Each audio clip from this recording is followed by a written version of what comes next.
Hi everyone, and welcome to our Centre of Excellence webinar series. Today I want to talk to you about opportunity assessment and why selecting the right tasks and processes are key to running a successful COE. And to help me dive into this topic, I'm joined today by Mr. Gary Wright, who is one of the UK's principal consultants and a good friend of mine. Gary, thank you very much for joining us today. Welcome. Gary, so process selection, why is it so important in your view to select the right process as part of your kind of automation journey? I think a lot of the clients we work with, when we start working with them, there's a real buzz around about RPA, a real excitement for bringing that into the organisation. And I think it's important to keep people's interest with that. If we pick a process that maybe isn't suitable for RPA, i.e. maybe it's not a stable process, it's got high variation, it's got unstructured data, etc. The project or the change initiative can take a while to get off the ground, and ultimately that can mean that we can have stakeholders that sort of lose early interest. So I think it's important that we pick those processes that high volume, repeatable, stable, with limited variation, that is a well documented process, and people within the organisation agree, even on the as is. It just means that we can get off the ground quickly, and we can show them the value of the tool, in terms of getting these sort of low code automations into production quickly for them, and showing them that value quickly gets your stakeholders in the organisation more excited about what else they could go and do.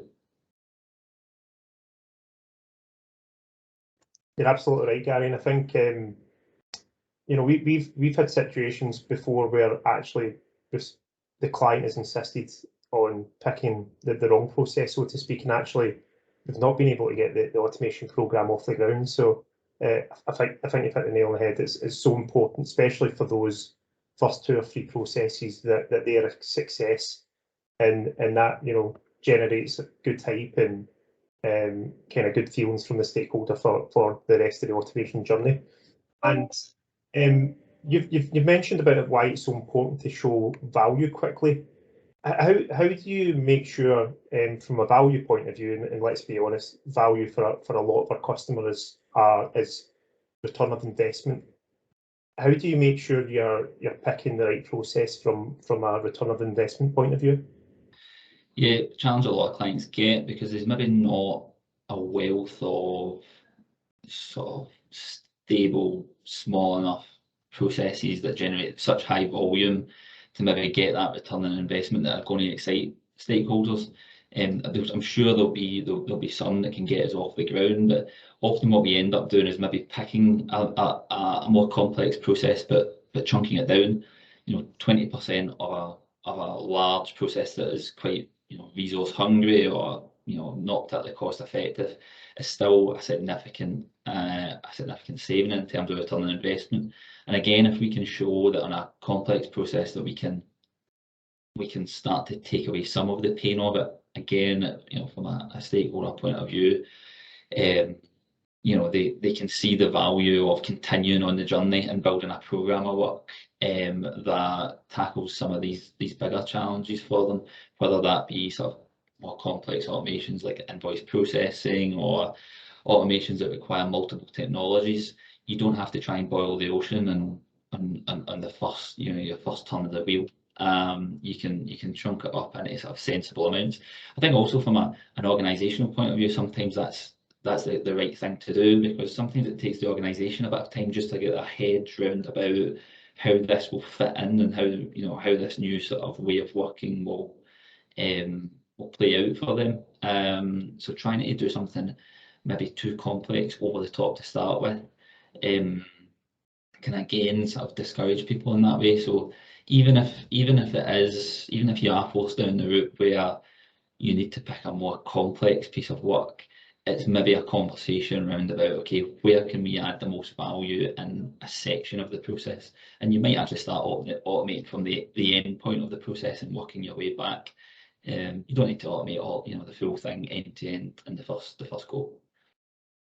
Yeah, no, I totally agree, and I think kind of similar to picking the wrong process. If you try and automate a full end-to-end process, you could end up with facing the same problems in that you lose stakeholder buy-in. It's taking too long, and I suppose one of the great things about RPA specifically is that you can deliver value quickly on it. So it's important to size your process and project in the right way. So let's just say let automate the happy path to begin with, which covers 70% of your cases, and then start to tackle the more complex business exceptions after Absolutely. that. Sorry, Gary, on you go. Yeah, absolutely. Because some people, we get hung up on unhappy paths that, realistically, what percentage of the volume is impacted by them? And are you willing to go and invest from a return on investment point of view? Are you willing to go and invest an extra week's worth of development for something that happens one in every 5,000 cases? Yeah, Probably not. no, absolutely. And that's key as well. So having that upfront analysis and understanding the breakdown of volumes and where the actual value is going to be in terms of automation is key as well. Just to kind of pick you up and or pick up one of the points that you certainly spoke about. Automation in itself is very exciting. When you see a kind of robot in action or any piece of automation in action, business stakeholders tend to get excited and they want to automate everything, so to speak. We've kind of again touched on the importance of automating the right processes. Can you kind of share some of your experience and maybe an approach to take when automation isn't the answer, or some further work needs to be done before automation? Yeah, so I know some of my colleagues within ABP have talked about whether is it re-engineering, is it optimizing the process, or is it automating the process? Really, it should be both. Automating a process that's inefficient it's not going to, just simply going to make it more inefficient if you're just trying to automate what you've got today. You could do a 3-4 week review of a process prior to it landing on a developer's lap. That actually saves you so much time in development because, going back to even, sort of Lean Six Sigma thinking in terms of removing a variation from a process,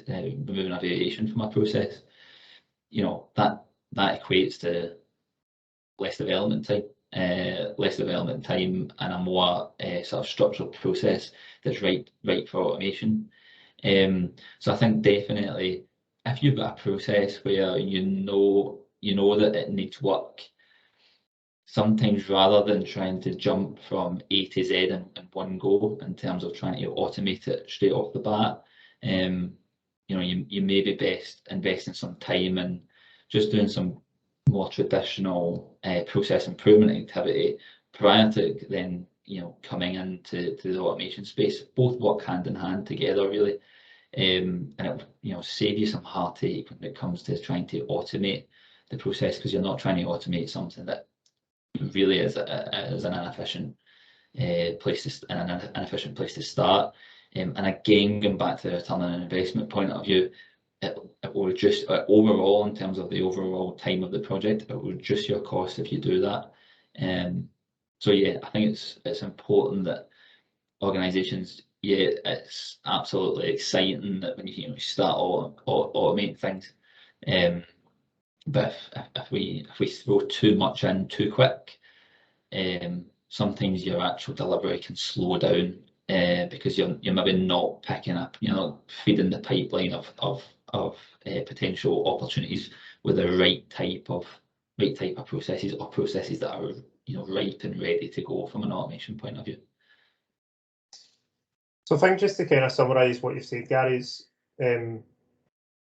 it's not a bad thing to say no, or even better, not right now. So if what I mean by not right now is, yes, that's got lots of automation potential, but we need to look at we need to optimise it, re-engineering, and then come back to us and talk about it. And I think probably what's really important in that sense is don't try and hang your hat on one process. Have a rich pipeline of, you've got ones that actually require some optimization, but but then you've got some low-hanging fruit and ones that you can take and you can basically start development and delivery on. So I think you've hit the nail on the head there. I think it's really important not just to have yes or no, but have the tools to get processes ready for the future, or even if you've just done some kind of old-fashioned optimization, that might be enough to kind of deliver value for the business. So it's automation, like everything else, is a tool, and you just need to use the right tool for the job. Yeah, definitely, and we can support that when it comes to when you're designing your new 2B solution, and not taking away automation, just in terms of what's best for the process moving forward that makes it more ripe for automation. We've certainly helped clients with that in the past. So I think they work hand in hand in terms of optimization and automation. It doesn't have to be one or the other. Excellent. Gary, thanks very much for your time. It's always a pleasure. And thanks everybody who's joined us today. Again, if you need any more information on anything that myself or Gary have spoke about, please reach out and we'll be happy to help. Thanks again. Just good.